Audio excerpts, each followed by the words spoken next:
नमस्कार साथियों, स्वागत है आप सभी का अंकित इंस्पायर्स इंडिया पर। मैं हूं अंकित अवस्थी और आपको प्रेषित करते हुए आज की शुभकामनाएं आज के सेशन में आगे लेकर चल रहा हूं। जी हां साथियों, हमारे द्वारा विद्यार्थियों के लिए चालू किया गया एक कार्यक्रम जिसको अपनी पाठशाला के नाम से हमने अपना YouTube चैनल बनाया, अपनी पाठशाला के नाम से एप्लीकेशन बनाया। आज उसका 1 वर्ष पूर्ण हो चुका है। आप सभी के सहयोग से, आप सभी के साथ से हम यह दिन देख पाए हैं, इसके लिए आप सभी का बहुत बहुत धन्यवाद। और इसी क्रम में आज हम आपको अपनी पाठशाला की तरफ से जो हमारी तरफ से संभव उपहार के रूप में दिए गए कंसेशंस हैं उनकी जानकारी सेशन के दौरान देंगे। तो चलिए शुरू करते हैं आज के क्रम में आज की कक्षा। और उस जानकारी में हम आपको आज बताएंगे ट्रेन की जानकारी। और जब ट्रेन की जानकारी बताएं तो आपको बहुत सी जानकारियां ऐसी पता चलेंगी जो आपको वापस से बचपन में ले जाएंगी, आपको याद दिलाएंगी कुछ ऐसी बातें जिनकी आप कल्पना किया करते थे, आज वो सब साकार हो रही हैं। तो चलिए सेशन की शुरुआत करते हैं। जब ट्रेन की बातें हो तो भारत के अंदर महत्वपूर्ण ट्रेन में आपको चाहे शताब्दी याद आती हो, राजधानी याद आती हो, और आजकल चल रही वंदे भारत और भविष्य में आने वाली बुलेट ट्रेन की जानकारी आपके मन में एनी टाइम चल रही होती है। लेकिन क्या आपको पता है कि दुनिया की सबसे पहली ट्रेन वर्ष 1804 में चलाई गई थी? संभवतः फैक्चुअली आपने ये जानकारी याद भी की हो, क्योंकि कोयले से बनी स्टीम्स और स्टीम से बनी हुई ट्रेन सबसे पहले चलना शुरू हुआ। समय बढ़ा, स्टीम इंजन की कैपेसिटी बढ़ने लगी और बोगियों की संख्या बढ़ती चली गई। बोगियों की बढ़ते बढ़ते भारत ने एक लंबे समय तक ट्रेन के इतिहास में बहुत बड़े बड़े लोकोमोटिव्स के साथ कई कई डब्बों से चलती हुई ट्रेनें देखी हैं। वर्तमान काल में चूंकि वंदे भारत और वंदे भारत के समय साथ ही नमो भारत की चर्चाएं सुर्खियां ले रही हैं, इसी बीच में भारत में हाईएस्ट स्पीड का रिकॉर्ड फिलहाल वंदे भारत ने अपने साथ ले रखा है कि वो 160 किलोमीटर प्रति घंटे की रफ्तार से चल सकती है। लेकिन जल्दी ही अहमदाबाद से मुंबई के बीच में बुलेट ट्रेन की सूचना भी हमें मिलेगी, जो कि 320 किलोमीटर प्रति घंटे की रफ्तार से चल के भारत की सबसे फास्टेस्ट ट्रेन कहलाएगी। अगर ट्रेन नेटवर्क की बात करें तो दुनिया में जहां सबसे बड़ा ट्रेन नेटवर्क अमेरिका का है, वहीं दुनिया में सबसे ज्यादा ट्रेन रोजगार देने वाली भारत की है। यूनाइटेड स्टेट्स, चाइना, रशिया के बाद चौथा सबसे बड़ा रेल नेटवर्क भारत के पास है। आज की क्रोनोलॉजी में हम इन ट्रेन के लोकोमोटिव्स के और इंजन के विकास में मैग्लेव ट्रेन के बारे में जानने वाले हैं, क्योंकि भारत भी आने वाले समय में बुलेट ट्रेन के बाद अगर कोई सपना देखेगा तो संभवतः वो मैग्लेव होगा। हम ऐसा क्यों कह रहे हैं? क्योंकि हमारे कॉम्पिटिटर ने हाल ही में एक जबरदस्त कारनामा करके दिखा दिया है। जनरली भारत के बाहर अगर दुनिया की कोई फास्ट ट्रेन की चर्चा आती है तो वो जापान में चल रही बुलेट ट्रेन की आती है, लेकिन चाइना ने अपनी मैग्लेव ट्रेन को 623 किलोमीटर प्रति घंटे की रफ्तार पर चलाकर हवाई जहाज को कंपटीशन दे दिया है। जी हां साथियों, जनरली डोमेस्टिक कमर्शियल फ्लाइट्स 600 से 800 किलोमीटर प्रति घंटे की रफ्तार पर उड़ती हैं। फ्लाइट्स की रफ्तार पर अगर ट्रेन चलने लगे तो निश्चित ही दुनिया के लिए यह किसी अजूबे से कम नहीं होगा। और चीन ने जैसे ही यह क्लेम किया, दुनिया की सुर्खियां बन गया। आपके सामने सुर्खियां हैं कि China maglev train levitate above track break on, अपना ही रिकॉर्ड तोड़ दिया है साहब इसने। और अपना रिकॉर्ड तोड़ करके चाइना की ट्रेन ने 623 किलोमीटर प्रति घंटे की रफ्तार चल के दुनिया में अपनी टेक्नोलॉजी का लोहा मनवा दिया है। क्या होती है मैग्लेव ट्रेन, कैसे चलती हैं, क्या टेक्नोलॉजी यूज की जाती है, आज के सेशन में बताएंगे। आपसे गुजारिश इतनी सी है कि जल्दबाजी में आप चैनल को सब्सक्राइब करना भूल जाते हैं। जल्दी से जाइए, सब्सक्राइब कर दीजिए। फ्रैक्शन ऑफ सेकंड का समय सब्सक्राइब करने में लगेगा। आगे बढ़ते हैं। जैसा मैंने आप सभी से कहा कि इंडिया के अंदर ट्रेन के अंदर आपने जितनी भी जानकारियां प्राप्त की हैं, या तो हमारे इंजन से चलने वाली ट्रेनें कोयले से चल रही थी, डीजल से चल रही थी, और जब से इलेक्ट्रिक क्रांति आई है फिलहाल के लिए हमारे इंजन अपनी बनाई हुई स्पीड से, यानी हमारे लोकोमोटिव्स जो इंजन हैं वो अपने से स्पीड बढ़ाते हैं और बोगियों को खींचते हैं। आज की अगर हम ट्रेन की बात करें, जो आज हम ट्रेनों में घूम रहे हैं वो कैसी ट्रेन हैं? जो जनरल लोकोमोटिव्स हैं हमारे, वो क्या हैं कि इंजन स्पीड बिल्ड करता है और उसके द्वारा खुद से मोशन क्रिएट करने पर ट्रेन की बोगियां उसके पीछे पीछे खिंचती चली जाती हैं। ट्रेन की बोगियां उसके पीछे खिंचती चली जाती हैं, इसे लोकोमोशन कहा गया है। और इस प्रकार से हमारी वर्तमान की ट्रेन चल रही हैं। लेकिन ट्रेन के क्रम में बहुत सारे सुधार होते गए और देश में चली हुई चाहे वंदे भारत हो चाहे मेट्रोज हो, उनमें हर बोगी के ऊपर अपने आप में एक साथ मतलब जो इलेक्ट्रिक जो कॉइल्स लगाई गई ताकि हर बोगी अपने आप में इग्नाइट होकर आगे की तरफ मूवमेंट कर सके। इस प्रकार से हमने ट्रेन को आगे बढ़ते हुए रिसेंट डेज में देखा है। लेकिन जब चाइना की मैग्लेव ट्रेन की बात आती हो तो जानकर आपको आश्चर्य होगा कि यह ट्रेन जमीन पर टिकती ही नहीं है। जी हां, एकदम सही सुना आपने, ये वो ट्रेन है जो जमीन को टच नहीं करेगी, ये जमीन से उठकर चलेगी। तो क्या हम ये कह सकते हैं कि चाइना की ये वाली ट्रेन जमीन पर उड़ने वाली है? संभवतः यही कारण है कि सुर्खियां बनी है, China successfully test ultra high speed maglev train that fly on the ground, जो जमीन पर उड़ेगी। जमीन पर उड़ने वाली इस ट्रेन ने अपने ही रिकॉर्ड तोड़ दिए हैं। ये वो ट्रेन है जिसने अक्टूबर में 600 किलोमीटर पर आवर की स्पीड टच की थी। अब यह ट्रेन 623 किलोमीटर प्रति घंटे की रफ्तार टच कर चुकी है।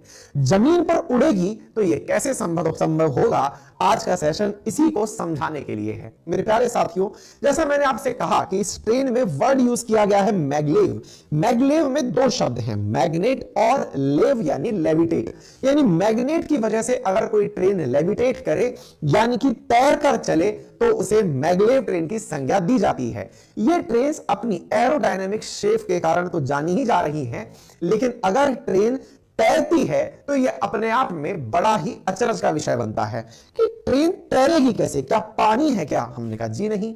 हवा में उड़ने के लिए स्पीड बनाई है क्या? हमने कहा वो भी नहीं। तो जमीन से ऊपर कैसे ये टिक कर चलेगी? तो चलिए इस कंसेप्ट को थोड़ा सा समझने का प्रयास करते हैं। जैसा कि आप यहां पर एरोडायनामिक शेप में बनी हुई ट्रेन को देख रहे हैं जो अपनी स्पीड के कारण वर्तमान में चर्चा में है, ये पूरी तरह से एयर टाइट ट्रेन्स हैं। एयर टाइट का मतलब यह है कि बाहर से कोई खिड़की से हवा अंदर नहीं आ सकती, अदरवाइज अंदर भरी हुई हवा संभव है ट्रेन की स्पीड को रोक दे। इन एयर टाइट ट्रेन्स को जिस ट्रैक पर चलाया जाएगा वो ट्रैक मैग्नेट का बना होगा और ये ट्रेन्स भी अपने साथ मैग्नेट लेकर चल रही होंगी। मैग्नेट से चल रही ये ट्रेन्स यानी क्या बचपन का वो खेल वापस देखने को मिलेगा क्या? बिल्कुल। कौन से खेल की बात कर रहा हूं? बचपन में आपने और हमने एक बात बहुत अच्छे से सीखी है और पढ़ी है और वो ये है कि अपोजिट अट्रैक्ट्स, अपोजिट पोल्स एक दूसरे को अट्रैक्ट करते हैं और सेम पोल एक दूसरे को रिपेल करते हैं। साउथ और नॉर्थ की कहानी पढ़ते आए हैं। साउथ पोल से नॉर्थ पोल अट्रैक्ट होगा, नॉर्थ से नॉर्थ रिपेल होगा। बचपन में संभवतया कोई वैज्ञानिक बहुत अच्छे से खेला होगा और उसके दिमाग में बस यहीं से सारी की सारी क्यूरियोसिटी निकलकर धरातल पर आ गई। क्या किया जा रहा है इस मैग्नेटिव लेव के अंदर, लेविटेशन के अंदर, कि अगर विचार कीजिए, अगर आपने भी बचपन में वो खेल खेला है जब हम मैग्नेट के दो टुकड़े लेते थे और एक मैग्नेट के टुकड़े को दूसरे मैग्नेट से या तो अट्रैक्ट होता हुआ देखते थे या रिपेल होता हुआ देखते थे। हमें बड़ा अच्छा लगता था जब मैग्नेट को हम जमीन पर यूं खिसकाते थे और सामने चल रहा जो मैग्नेट है वो रिपल्शन के कारण मूव होता था। रिपल्शन से मूव होता हुआ खेला आपने ना खेला हो, संभव है आप बचपन में कुछ कम ही पा गए हैं। ऐसी स्थिति में अगर अभी भी बच रहा है तो ये ट्राई कर ही लीजिएगा, क्योंकि ये तो बचपन की वो यादें हैं। पानी में चलाई हुई कश्ती हो या मैग्नेट से खेला गया खेल हो, ये बहुत कॉमन गेम्स में है।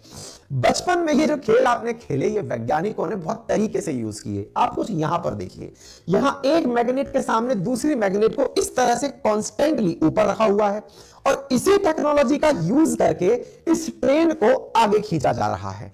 मतलब विचार कीजिए कि अपोजिट पोल एक दूसरे को रिपेल करते हैं, लेकिन अपोजिट पोल एक दूसरे को अट्रैक्ट करते हैं और सेम पोल रिपेल करते हैं। उसी क्रम में इस ट्रेन को चलते हुए आप यहां देख रहे हैं। फिर से देखिए, यहां पर यह रिपल्शन है जो इसे अधर टाके हुए है और इसी सी चीज को अगर आप वीडियो में नोटिस करें तो आप पाएंगे कि यहां पर ये जो ग्रीन है ये दूसरे ग्रीन को रिपेल करेगा लेकिन दूसरे रेड को अट्रैक्ट करेगा। तो ग्रीन रेड से अट्रैक्ट हो रहा है और दूसरी तरफ ग्रीन से रिपेल हो रहा है। इसी क्रोनोलॉजी में मैगलेव ट्रेन को चलाया जाता है। मेरे प्यारे साथियों, मैगलेव ट्रेन को चलाने के दो चिरसम्मत सिद्धांत हैं।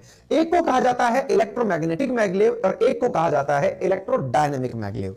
यानी कि ट्रेन चलाने के दो बेसिक कंसेप्ट हैं, एक है मैग्नेटिज्म सस्पेंशन से होने वाला और दूसरा डायनेमिक सस्पेंशन से होने वाला। मैग्नेटिज्म सस्पेंशन से होने वाले लेविटेशन में, लेविटेशन का मतलब तैरना और प्रोपल्शन का मतलब आगे बढ़ना, इस प्रक्रिया को समझने के लिए आपको यहां पर थोड़ा सा इसे समझना होगा, देखना होगा। कुछ इस प्रकार की क्रोनोलॉजी में आपको समझाने का प्रयास कर रहा हूं। समझिए कि एक ट्रेन है और उस ट्रेन को जिस ट्रैक से होकर गुजरना है वो ट्रैक उसे टिकने नहीं दे रहा है। टिकने क्यों नहीं दे रहा है? क्योंकि ट्रेन के ट्रैक के नीचे उस जगह पर मैग्नेट लगाई गई है। मैग्नेट का जो असल उद्देश्य है वो केवल इतना है कि वो आपको अट्रैक्शन और रिपल्शन की फीलिंग दे पाए। कुछ किस प्रकार से दे पाए, तो आप इसे ऐसे समझिए। मान लीजिए कि ये एक यूनिट ऑफ ट्रेन है, यानी कि एक बोगी है। इस बोगी के अंदर कुछ इस प्रकार से मैग्नेट के पोल सेट किए हुए हैं। आप में से कुछ लोग कह सकते हैं कि सर ये तो एक दूसरे से भी अट्रैक्ट हो रहे होंगे। ये मानकर चलिए कि वैज्ञानिक इतना तो साइंस जानते ही होंगे कि इन्हें एक दूसरे से कैसे बचाना है, चाहे फिर वो आइसोलेट करके करना हो या कोई और तरीका रखना हो। तो हुआ क्या, ये नॉर्थ पोल एक नॉर्थ से अपोल से रिपेल फील कर रहा है, यानी एक दूसरे से दूर हो रहा है। वहीं ये नॉर्थ पोल साउथ पोल से अट्रैक्ट हो रहा है, यानी सेम टाइम पर नॉर्थ से नॉर्थ रिपेल करके इसे तैरा रहा है, वही सेम टाइम पर नॉर्थ को साउथ आगे वाला खींचकर प्रपल्शन दे रहा है। बस यही सारा खेल मैग्नेटिक लेविटेशन के दौरान हो रहा है। फिर से समझिए क्या कहा, साउथ को साउथ पोल मैग्नेट का रिपेल करके अपने से दूर रख रहा है, वहीं आगे की तरफ लाइन में खड़ा हुआ नॉर्थ पोल इस साउथ को अपनी ओर खींचकर इसे इस दिशा में मूवमेंट दे रहा है। ठीक दूसरी तरफ देखें, ऐसे ही नॉर्थ को नॉर्थ से रिपेल करता हुआ एक डायरेक्शन इस तरफ इसको दौड़ा रहा है और मतलब अदर उठा रहा है, और साउथ से नॉर्थ की तरफ आया अट्रैक्शन उसे इधर धरा रहा है। ऐसे ही साउथ से साउथ का रिपल्शन इसे अधर रख रहा है और साउथ से नॉर्थ का अट्रैक्शन इसे आगे बढ़ा रहा है। इस प्रकार से इसे एक मोमेंटम प्राप्त हुआ और ट्रेन ने एक ही समय पर दो काम किए। अब आपके दिमाग में एक प्रश्न बनने लगा। प्रश्न क्या है, सर इतनी मजबूत मैग्नेट मिलेंगी कहां से? बिल्कुल सही सवाल है आपका। इतनी मजबूत मैग्नेट का एक धरती के रूप मतलब एक पदार्थ के रूप में पाया जाना और उसका कुछ समय बाद मैग्नेटिज्म खत्म हो जाना, ये कैरेक्टर है मैग्नेटिज्म का। इसलिए इसका उपयोग करते समय ये सुनिश्चित किया गया कि मैग्नेटिज्म खत्म ना हो। मैग्नेटिज्म को बनाए रखने के लिए जिन्होंने बचपन में साइंस ली होगी उन्हें इलेक्ट्रोमैग्नेट का कंसेप्ट पता होगा कि इलेक्ट्रिसिटी को अगर फ्लो किया जाए प्रॉपर कॉइल्स के अंदर इलेक्ट्रॉन्स के साथ तो मैग्नेटिज्म पैदा हो सकता है। यानी कि यहां पर मैग्नेट ऑन द स्पॉट पैदा की जाएंगी। यानी कि यहां पर जो सिस्टम लगाया गया है उनमें कॉइल्स इस तरह से सेट की गई हैं कि इलेक्ट्रिसिटी उनके अंदर मैग्नेटिज्म प्रोड्यूस करे। ऑन द स्पॉट इलेक्ट्रिसिटी से मैग्नेटिज्म प्रोड्यूस हो रही है, इसलिए इस मेथड को इलेक्ट्रोमैग्नेटिक मेथड कहा गया है। इस इलेक्ट्रोमैग्नेटिक मेथड में सब अपोजिट अट्रैक्ट्स और सिमिलर रिपेल, इसको ध्यान में रखते हुए इसे लेविटेशन और प्रपल्शन दिया गया है। यह मेथड इलेक्ट्रोमैग्नेटिक लेविटिज्म के नाम से जाना गया है। तो आप यहां पर इन तस्वीरों के माध्यम से, इस वीडियो के माध्यम से इसे समझने का प्रयास कर सकते हैं। यानी कि यदि ये ट्रेन चल रही है तो यहां पर हो क्या रहा है, नीचे से एक जो चीज है वो इसे 10 mm की डिस्टेंस पर रख करके रिपेल कर रही है। बहुत ही माइनर सा डिफरेंस रखा गया है, मात्र 10 mm का डिफरेंस। और यहां पर दूसरी तरफ साइडवेज में लगी हुई जो मैग्नेट हैं वो लाल नीली होकर के इसको आगे की तरफ खींच रही हैं। यानी एक इसे अधर रख रहा है और साइड में लगा हुआ जो मैग्नेट है वो इसे आगे की तरफ खींच रहा है। बस इस प्रक्रिया का जो सबसे बड़ा लाभ हुआ वो क्या हुआ? आप में से कुछ लोग कह सकते हैं कि सर एक बात बताइए, इसकी वजह से ट्रेन तेज चलेगी, यह कैसे सिद्ध होता है? चलिए इसको आसान रूप से समझते हैं। ट्रेन धीरे क्यों चलती है या कोई भी चीज धीरे क्यों चलती है? और धीरे की जगह तेज चलने में सबसे बड़ा साइंस किसका लगता है? आंसर है फ्रिक्शन का, घर्षण का। अगर आप और हम तेज चलना चाहते हैं, इवन ये मान लीजिए कि हमारा मूवमेंट भी फ्रिक्शन के कारण हो पाता है। अगर हम आगे बढ़ रहे हैं तो फ्रिक्शन फोर्स के कारण ही हम अपने अपोजिट पार्ट को अपने से धक्का देकर आगे मूवमेंट पा रहे हैं। लेकिन फ्रिक्शन ही हमारी गति को रोकता भी है, हमारी ऊर्जा को फ्रिक्शन कंट्रोल कर लेता है। ऐसी स्थिति में अगर आप फ्रिक्शन लेस मूवमेंट की तरफ बढ़ने लगे, यानी कि आपको फ्रिक्शन केवल एयर और एटमॉस्फेयर का मिले और उसको भी कंट्रोल करने के लिए वो चारों तरफ की जो ट्यूब है उसको बहुत कम एयर वाला बना दिया जाए हाइपरलूप की तरह से, और आपको एयर के स्थान पर जमीन से टच ही ना होने दिया जाए, तो आपको केवल आकर्षण में सोचिए कि आप एकदम हवा में उड़ते हुए चल रहे हैं। यानी कि यहां की परिस्थितियां तो हवाई जहाज की परिस्थितियों से भी ज्यादा सकारात्मक हैं। आप में से कुछ लोगों के दिमाग में एक प्रश्न पैरेलली आएगा और वो ये है, सर इससे बेहतर फिर दुनिया हवाई जहाज में ही यात्रा ना कर ले, इसमें यात्रा करने की क्या जरूरत पड़ गई, हवाई जहाज भी तो लोगों को लेकर जा रहा है। बिल्कुल सही कह रहे हैं। हवाई जहाज की एक बहुत बड़ी कमजोरी है और वो क्या है, जब से आतंकवादी सक्रिय हुए हैं एक बहुत बड़ी दिक्कत यह हुई है कि एयरपोर्ट में चेकिंग और चेकआउट दोनों करते समय बहुत सारा समय लग रहा है। यानी आपको बोर्ड करना है और उतरकर वापस आना है, कम से कम 2 घंटे पहले जाइए, 2 घंटे बाद तक बाहर घूम करके आइए। और हवाई जहाज की कैपेसिटी 350 से अधिकतम हो नहीं पा रही है। इतनी देर में हवाई जहाज के माध्यम से यात्रा का समय प्लस बोर्ड का समय और फिर बाहर निकल के आने का समय ऑलमोस्ट छोटी दूरियों के लिए सूटेबल नहीं रहता। उदाहरण के लिए दिल्ली से जयपुर की जो डिस्टेंस है, अगर मैं राजस्थान के और उसके मेरे अनुभव से आपको बताऊं तो लगभग 250 किलोमीटर के अराउंड है। 250 किलोमीटर के लिए अगर आप फ्लाइट लेते हैं, आपने डे टाइम में फ्लाइट ली, आप एयरपोर्ट 2 घंटे पहले चेक इन किए क्योंकि दिया हुआ है आपको 2 घंटे पहले पहुंचना है, वहां जब उतारेंगे तो आपको घंटा भर सामान से जब तक आप लेके ट्रॉली बाहर निकलेंगे 1 घंटा वहां लग जाएगा। 3 घंटे ये हुए और साथ में 1 घंटे की फ्लाइट, लगभग 50 मिनट की फ्लाइट हुई, 4 घंटे आपके कुल जमा चले गए। वहीं दूसरी ओर अगर आप जयपुर से एक्सप्रेस हाईवे लेते हैं और दिल्ली एयरपोर्ट पर अपनी पर्सनल व्हीकल से जाते हैं, तो अब तो सरकार क्लेम कर रही है कि दिल्ली मुंबई एक्सप्रेस हाईवे के बनने से 2 घंटे में ही यात्रा एक्सप्रेस वे से हो रही है। पर्सनली मैंने भी 3 से 3.25 घंटे में ट्रेवल करके देखा हुआ है। इसका मतलब यह हुआ कि आपको हाईवे तुलनात्मक रूप से कम समय भी लगा रहे हैं, पैसा भी लगा रहे हैं, और आपके व्हीकल में आप 5-7 सवारी और ले गए जो अलग है। ट्रेन के साथ भी यही है। ट्रेन जब चलेगी तो निश्चित ही कई सवारियों को एक साथ लेकर चलेगी क्योंकि हवाई जहाज की लिमिट है।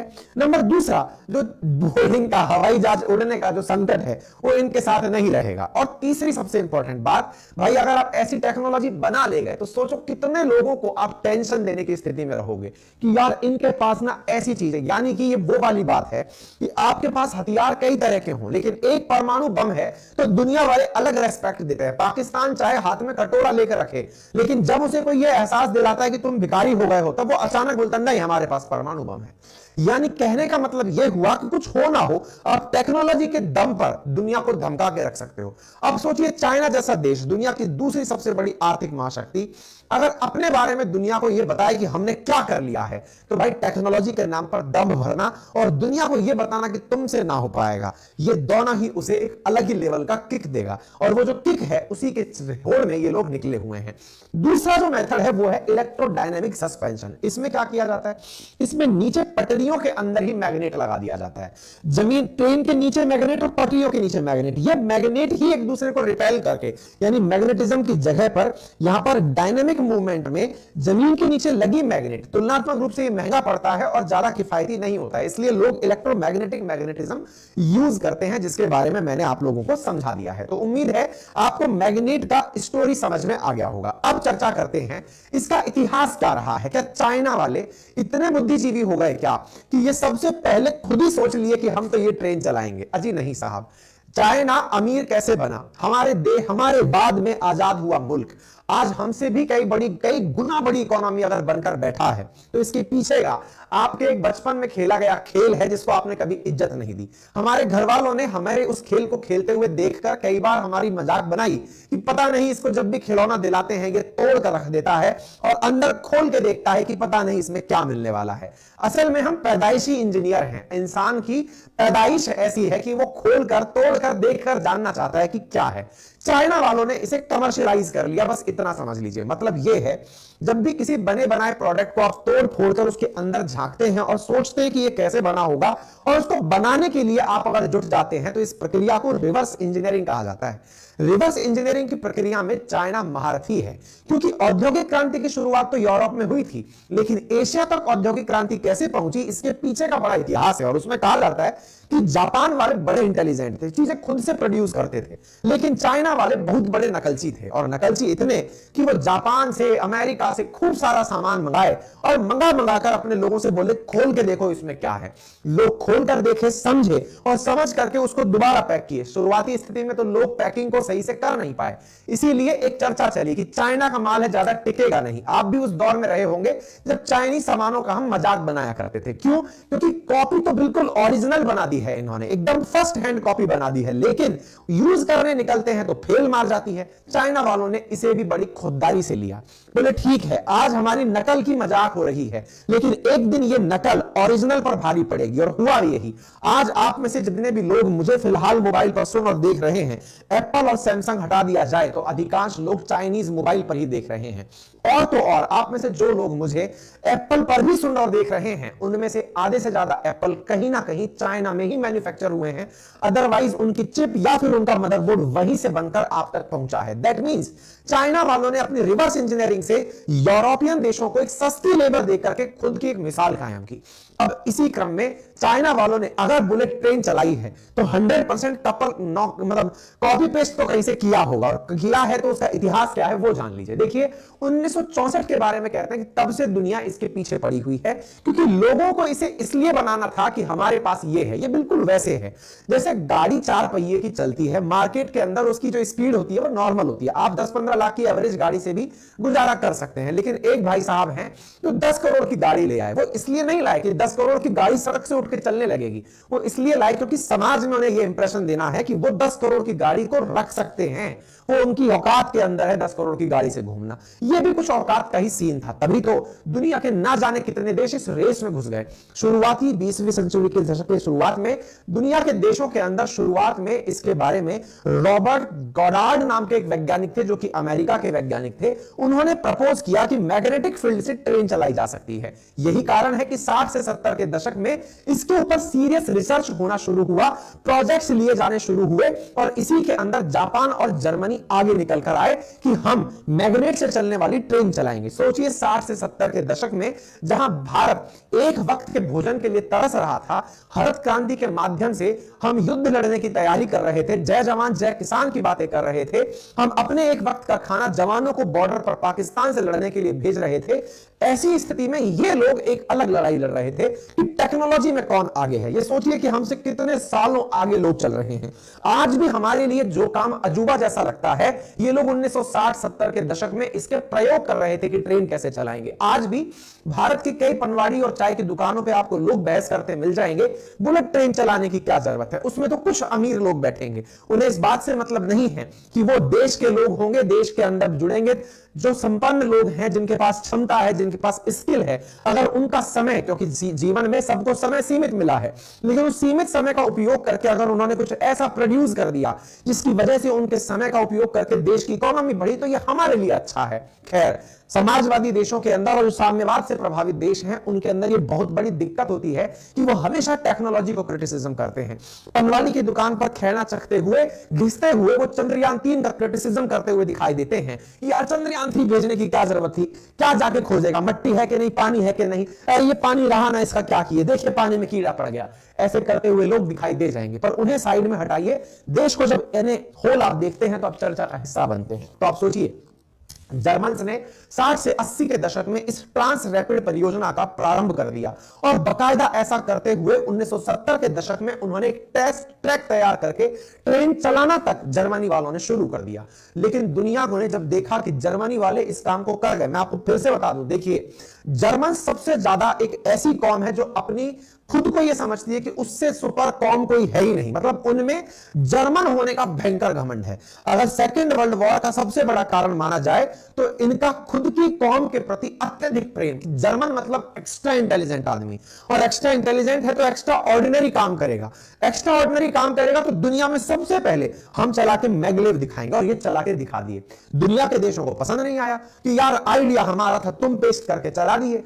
ऐसी स्थिति में ये लोगों को बम ब्लास्ट का सामना करना पड़ा। भाई कई आतंकी हमले हुए जिनमें इनको ट्रेन रोकनी पड़ी, आतंकी हमलों में ट्रेन रोकनी पड़ी। उधर से जापान इस चीज को लेके आगे निकल लिया, जापान चला करके अपने यहां पर ट्रेन चलाना शुरू किया और जापान ने इसकी टेस्टिंग अपने आप की दुनिया में महारत सिद्ध करने के लिए कि हम तेज ट्रेन चला सकते हैं, उसने अपनी तरफ से फर्स्ट कमर्शियल ट्रेन का इनॉग्रेशन का अनाउंसमेंट किया। उसी बीच में यूके वाले निकलकर आए, कहने लगे कि दुनिया वालों को तो यह पता है कि सबसे अमीर देश जिसका कभी सूरज डूबता ही नहीं था वो ब्रिटेन था, अगर उसने ट्रेन नहीं चलाई तो कौन चलाएगा। ऐसे करके यूके वालों ने 1984 में सबसे पहली बर्मिंघम के अंदर मैग्लेव ट्रेन चला दी। हालांकि यह ट्रेन बस अधर लेविटेट तो हो रही थी, प्रोपल्शन के माध्यम से तेज नहीं चल रही थी, लेकिन तैरती हुई ट्रेन बना देना यह उस समय के इतिहास की बहुत बड़ी न्यूज थी। यही कारण है कि उस समय की सुर्खियों में छप गई थी कि magnetic force limited maglev rider about track. 1988 के अंदर हेडलाइंस देख सकते हैं, maglev outruns the bullet trains, यानी बुलेट ट्रेन को पछाड़ने वाली, मतलब न्यूज बनना शुरू हो गई थी मैग्लेव, और ये बर्मिंघम में चलाई गई। हालांकि ये बहुत छोटी सी ट्रेन थी, 8000 किलो कुल मिलाकर सारे सेटअप का वजन था। ज्यादा इसके बारे में तारीफ इतनी हुई कि इनने कुछ ऐसा बना लिया है, लेकिन इसको लेकर के कहूं बहुत ज्यादा महाराज बातबाजी नहीं चली। कोई बात नहीं साहब, लेकिन लोगों को अब यह आइडिया हो गया था कि अब अगर ट्रेन से आगे बढ़ना है, इसके अंदर तरक्की करनी है, तो फ्यूचर तो बहुत अच्छा है। फ्यूचर अच्छा है तो फिर जापान ने और सबसे बड़े नकलची चाइना ने रिवर्स इंजीनियरिंग करना नहीं छोड़ा। लग गए इस धुन में सवार होकर के कि यदि ये लोग बना सकते हैं तो सबसे तेज वाली तो हम बना सकते हैं। अब यही क्रोनोलॉजी चलती रही। 1989 से 91 के दौर के अंदर बर्लिन के अंदर जहां मैग्नेट और ये एम बहन बंद हुई, वहीं दूसरी ओर जापान और जर्मनी, जापान से आगे जापान और चाइना जो है वो इस चीज को आगे लेते हुए निकल पड़े।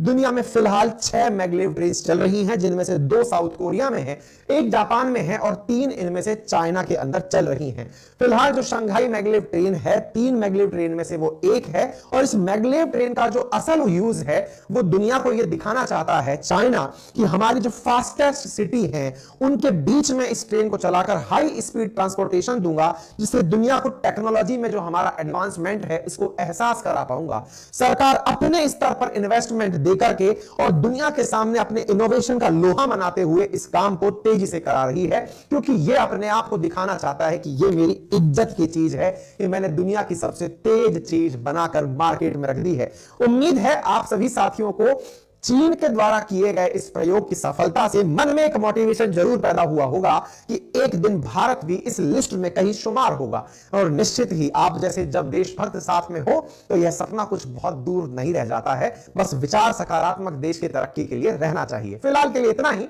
अगर आपको यह जानकारी पसंद आई हो तो अपने साथियों से साझा करें, और चैनल पर सब्सक्राइब करने का बटन मुफ्त में उपलब्ध है, उसे क्लिक कर दीजिए, जिसका कोई चार्ज नहीं है। हाँ, चार्ज के नाम पर अगर आप देना चाहते हैं तो हमारा ज्वाइन बटन दबाएं, अपनी सहूलियत के हिसाब